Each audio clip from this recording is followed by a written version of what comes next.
Today's topic is a rather controversial one. In this video, I won't be taking a positive or negative stance. I simply want to give you my thoughts on both sides of the argument, and then I want to hear your thoughts in the comments. So let's get into it. Today's discussion is centered around child units. When were they used the best, and should they be in 3 houses? Child units first appeared in Fire Emblem Genealogy of the Holy War. You see, FE4 was separated into 2 generations. The first following the story of the parents, the second following the story of the children after a large time skip. In Gen 1, it was the player's responsibility to pair up characters with a few exceptions. Those pairings would result in child characters that could then be used in the second gen of the game. These children inherited skills, stats, and weaponry from their parents. This idea of inheritance was made even more memorable by the item system in FE4.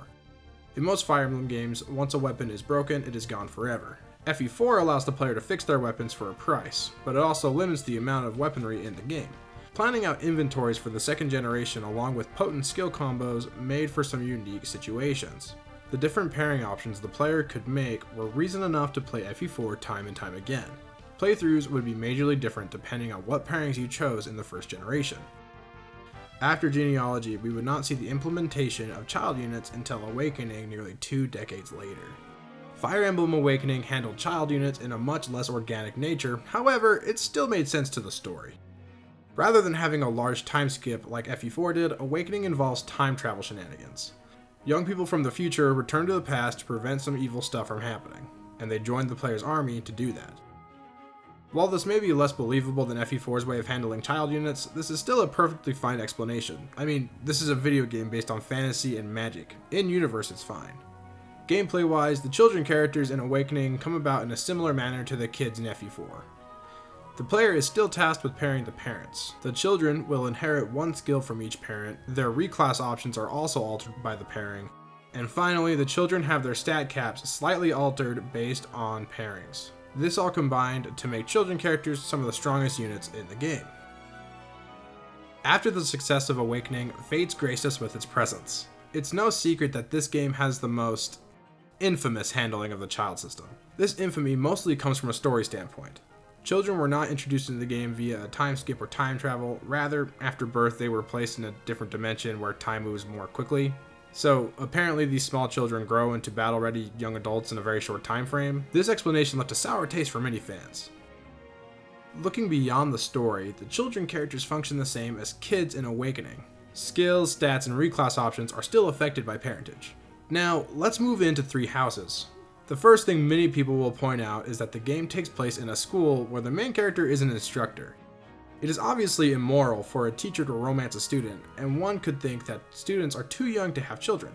However, this doesn't mean that 3 houses won't find a workaround for this. So for the sake of this video, let's assume that the battle school is only a temporary part of the game, and that once a war breaks out sometime down the road, everyone is an adult, and the teacher main character transitions into a tactician type role in an army.